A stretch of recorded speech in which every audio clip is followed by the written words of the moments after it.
I'm a 43-year-old man and my wife is 40. We've been married for 16 years and have two children, a 14-year-old daughter and a 9-year-old son. Our journey together had its challenges initially, but we managed to overcome them and grow stronger. We got married at a young age, and looking back, I wonder if we were too idealistic, thinking we could handle any obstacle in our path. Our careers have been successful.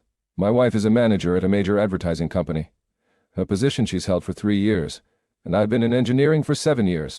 Our jobs provide us with a comfortable lifestyle. Despite our busy lives, we've always been a close-knit family, creating wonderful memories for our kids. I take pride in being a good husband and father, although I'm not without my flaws. Recently, I made a shocking discovery that deeply affected me. It turns out that my wife has been involved in a long-term affair. Over the past 2 years, she became increasingly distant and disinterested in my actions. She started comparing me to her boss, pointing out how he handled things better. She criticized my lack of initiative, especially when it came to planning romantic outings or making her feel special. Feeling lost, I turned to research, bought books, and sought advice to reignite our love life. However, my attempts were met with lukewarm appreciation or outright disappointment. I discovered that her boss and his wife, with whom we had become close friends, were actually covering up my wife's affair with him. Confiding in her boss about our marital problems seemed like a way to find help, but little did I know that this connection would lead to more complications. Returning to the discovery, my emotional fatigue from my wife's constant demands for self-improvement or the marriage being over had taken a toll on me. Until then, I had believed we had a great marriage. One night, I saw my wife laughing and texting someone in bed. Curiosity got the better of me, and as I tried to peek, she got really upset and demanded to know what I was doing. I just wanted to know what was funny, but she said it was none of my business, and went to the bathroom. That's when I started feeling like something wasn't right, even though I didn't have proof. The next day, I made the mistake of asking her directly about my suspicions, and she got really mad, denying everything. I wanted to see her phone to find out the truth, but she refused. That night, she reluctantly gave me her phone, but many messages were deleted, making some conversations seem off. I didn't confront her then, but a month later, with a friend's help, I managed to recover deleted texts from her old phone. That's when I found out about the affair with her boss. It was a tough time for me, and I was thinking a lot about how it would affect our kids. Despite the pain, I wasn't ready to give up on our marriage.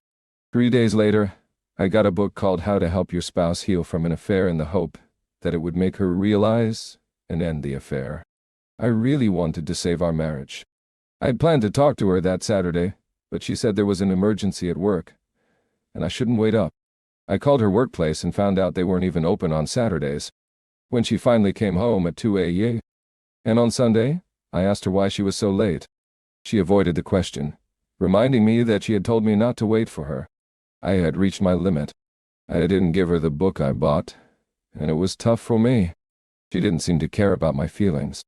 In my desperate search for stability and answers, I talked to her boss's wife to see if she knew anything. I still think it was the right thing to do. She was as surprised as I was when she found out. We both wanted to confront our spouses, but I warned her that they might lie and cover things up. We decided to meet at her place, and I showed her the little proof I had.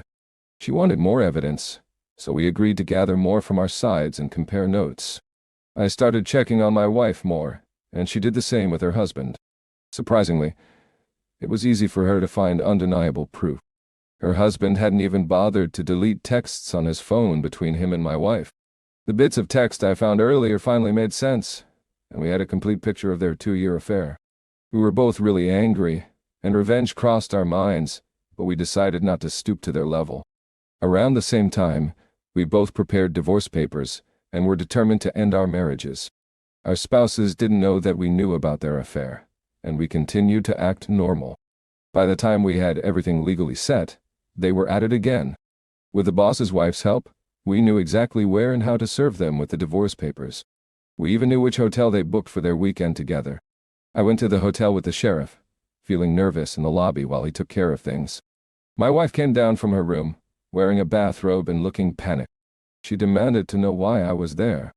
It was a bit far from our home, but not too much. The sheriff confirmed her identity, and she was served with the divorce papers, marking another painful chapter in our story. Seeing the shocked look on my wife's face when she got the papers was satisfying, but I didn't want to be mean. I decided to leave, knowing the job was done. However, she wouldn't let me go easily. She grabbed my arm, pulling me back, wanting to know what it all meant. I told her plainly, "You had an affair, and I'm leaving you." It was that simple. She got really mad, started yelling at me, and held onto my arm even tighter. The sheriff had to step in and tell her to let go. Eventually she did, but she broke down into tears, begging me to listen and saying she could explain everything. I was really angry, so I left quickly and went home. Later, I found out that my wife told her boss about the situation, and he hurried home only to get served with divorce papers as well. We didn't give them time to figure things out. It was a surprise move, just like what they did to us. Now, my divorce is moving forward, set to be finished in a couple of months. But my wife and her boss are fighting against it. They say they never meant to leave their spouses, that it was just a physical thing, and other couples have had worse affairs and still saved their marriages. They hope for a chance to fix the situation. I asked my wife what she expects, and she says she's going with the flow, claiming her actions were out of character. But I'm not sure. She called me bitter and resentful, apologizing later, but I think that's how she truly feels. I still talk to the boss's wife, and my wife hates it. She thinks I might be seeking revenge, or that the boss's wife is influencing me. She keeps asking me to stop talking to her just like she did with her boss. I told her I think it's crazy, we didn't do anything wrong, so why should I listen to her now? Honestly, I think I'm done. I've lost respect for her, and she won't let go, trying to talk to me about her thoughts on the affair. To me, they all sound like excuses, so I don't pay attention anymore. My wife suggested therapy, but I'm hesitant because I've heard stories where therapists blame the victim. I thought, no way. She also wanted us to read infidelity books together, but I didn't see the point if we're heading for divorce. She even said she wanted to be close, but I felt like it was manipulation, and I wasn't going to be swayed by it. She insisted it wasn't manipulation, just a way to show love. I corrected her, saying loved, emphasizing the past tense. People around me, including my mom, are frustrated with my decision. They say people make mistakes and that my wife realizes her love for me through her mistakes. They think I shouldn't give up on reconciliation too quickly. But I've been clear, telling them I won't be someone's backup plan. I'm stuck in a mix of feelings that don't make much sense. Love is still there, but it's all tangled up with anger and hurt. I sometimes wonder if I'm being too harsh on her. She's trying to make things right, but I'm finding it hard to care anymore. The big question in my mind is whether I should think again about the divorce. People are telling me I might be rushing and that I'll regret it. I'm feeling lost, not knowing what's real and what's not. I want to be clear that my wife and I are in a somewhat okay place right now, but that doesn't mean we're getting back together. I'm still set on going through with the divorce. My wife, though, is really asking for another chance and is doing a lot to earn it. But a 2-year affair is something I can't easily forgive. It's just too much to get over. We've been to a few therapy sessions together, not because I secretly want to save the marriage, but because I still care for her. One session helped me see that she's truly sorry. She hasn't handled things perfectly after the affair, but she's trying hard. The second therapy session was a disaster. My wife got upset because I kept talking to the boss's wife, Robin. She was worried I might seek revenge. It led to one of the angriest moments in this whole mess, and we argued a lot. I refused to stop talking to Robin, but we sorted it out when I promised there wouldn't be any revenge. Even though I don't owe her anything, she's still my wife until the divorce is done, and I want to stick to my promises. I've been to a few more therapy sessions with her, not because I secretly hope to fix the marriage, but because I want to see her progress and, if needed, be a part of it. Our therapist deals with individuals and couples, and despite divorcing, Robin is also leaving her husband, Ed. He's fighting the divorce like my wife, and we share our struggles on tough days. I want to be clear, there's no affair between us. We're just friends. Robin is strong and independent, and doesn't put up with any nonsense. My kids are doing okay. They get that the divorce doesn't mean we love them less. They don't like it, but they understand why it's necessary, and we've talked to them about it in a way that suits their age. My wife doesn't work at the ad company where the affair happened anymore. She quit after I gave her the divorce papers. She says she hasn't talked to Ed and is seeking advice on saving our marriage in online forums. I've been reading stories here, and at first I couldn't understand why people stayed with cheaters. But seeing my wife trying to become a better person, I get it. She's not a monster. She just messed up and is learning from it. She's offering everything for a second chance, even suggesting a post-nuptial agreement. Strangely, I'm not totally against it, but I'm not sure it's the right move for either of us. A big part of me wants the divorce as a kind of justice without stooping to the level of a cheater. My mom and I are on better terms after I told her more about my wife's affair. Now she's really mad at my wife after learning everything. My wife's fear of me having a revenge affair is causing tension. She's insecure, especially comparing herself to Robin, who's younger, successful, and attractive. This insecurity makes her worry I might cheat on her, which I find infuriating and hypocritical. It's weird she lectures me about not doing wrong when she had an affair. While she's not entirely wrong to be concerned, I don't plan to have revenge. Her paranoia only adds to the frustration. Whenever I plan to see Robin, my wife gets really emotional. She goes between being very sad and overly clingy. It's a pattern where she tries to make sure I won't cheat on her in return. I've said no each time, making the situation worse. Cheaters can be selfish, only thinking about their own pain, while the betrayed have to deal with the mess they made. Despite our divorce, our kids still hang out. I make sure never to see Robin without the kids, but my wife thinks I might be heartless enough to be romantic with Robin. It's honestly funny. As for Ed, he's facing consequences, begging Robin to take him back from the holiday home. Seeing him suffer gives me some satisfaction. He hasn't tried to threaten me, probably knowing I have leverage because I stay in touch with his wife. He can see our kids whenever he wants, but he purposely chooses times when I'm not there. Right now, my wife is really sorry and trying to make up for everything. But I'm not ready to get back together because I'm not feeling good emotionally. We have a therapy session today, and I'm thinking about telling her all the pain her actions caused me. The anger inside me is getting too much, and I don't know how much longer I can handle it. I've realized something big about my marriage and my own value. For a long time, I thought I wasted time on a woman who didn't appreciate me. Even though we have great kids and nice memories, I now know I deserve better. My wife's betrayal and how she treated me when she found someone else really hurt. She put her energy somewhere else, and it took me a long time to understand that I deserve more. Now she's really trying to keep me in her life. She's putting effort into our relationship, something she didn't do before. She's more adventurous in bed, something we didn't have before. I'm realizing how much I missed. I know about the explicit texts with the other man, and it hurts to think about how close they were. She's giving me space, being supportive, and respecting my limits. She treats me really well now, something I wish she did before, but I had to see her differently. She's open and honest, even when it's hard for her, or might upset me. I can see the shame and regret in her face every day. It's tough for me to reject her even though she's trying. Sometimes I feel bad about it, but it feels necessary. People say she's sorry, and some relationships survive long affairs and become stronger. They want me to think about a future together and see the good changes in her. But my answer is the same. I won't accept disrespect. Even though I was willing to think about getting back together at first, I now realize it's not the right choice for me. I'll enjoy Christmas with my whole family and then move on from my wife. I've decided to stop making excuses to stay in a relationship that doesn't help me anymore. I'm moving forward and letting go completely. We won't be dating again or getting another chance. We're over for good.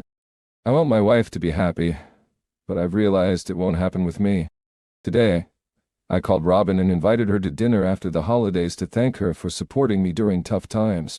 She happily agreed, and I'm really grateful for that.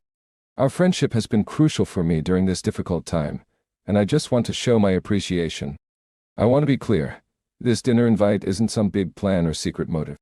My feelings have been all over the place, and I haven't even thought about starting a new romantic relationship. As far as I'm concerned, it's just dinner, unless we both feel differently. As the divorce gets closer to being done, I'm realizing I have options. Robin has been a great friend, and even though I'm not actively looking for a new relationship, the possibility is there. Now, as for Ed, I don't care about him at all. My focus is on myself and my future. I'm thinking I might not want to get married again. The idea of marriage doesn't seem that great to me anymore. I'm sorry if I sound a bit cynical. It's just how I feel right now. I put my best years into a marriage that didn't work out, and it's made me a bit disillusioned. The official separation from my wife happened about 3 weeks ago, and those first days were really tough. I felt like I lost someone dear to me, and realizing my marriage failed hit me hard. I cried a lot, maybe the most since I found out about the affair. I felt a lot of anger too. It was definitely one of the lowest points in my life. We've sorted things out, especially for the kids. She moved out, and I'm buying her share of the house. She's in a smaller apartment now, and it seems to be affecting her emotionally. She's seeing a therapist and diving into books about infidelity, which I find a bit confusing. We've had long talks leading up to and after the divorce, but we've kept physical contact to a minimum. I know I probably shouldn't entertain her now, but she's still the mother of my kids, and I want us to be good co-parents. However, she keeps wanting to get back together, and I'm not keen on going back to that. My focus is on moving forward, not going back to how things were. This weekend I went to dinner with Robin, just to enjoy each other's company and have a chat, with no specific plans. Robin and I talked about various things, and our conversation took a flirtatious turn. At first I was a bit unsure about the sudden change in the mood, but I have to admit, the night ended with a lot of passion. It might have been the most amazing intimacy I've ever experienced. Robin is incredibly generous, and she outshone my ex by a long shot. While I didn't plan for things to go that far, both of us were willing to participate. I picked up a few new things, and it was the first time someone was so eager to make me happy instead of the other way around. As for what comes next, I'm not sure if we'll take our relationship further. Our passionate encounter that night might have been a mix of hormones and wine. Robin might want to explore things more, but I think both of us need time to figure out our emotions before deciding anything. Surprisingly, I feel good about the situation. While some may not like hearing this, being with Robin boosted my confidence and made me feel wanted and alive. It showed me what I had been missing, and I can't imagine settling for a dull relationship again. What made it even better was knowing that I wasn't cheating and didn't compromise my values. All in all, I'm proud of how I handled everything. I wasn't perfect, but I did my best given the circumstances. I may have lost a lot of money, but in many ways, I consider myself lucky compared to other betrayed husbands.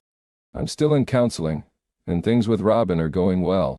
She sorted things out with Ed, showing maturity in handling child custody and money matters.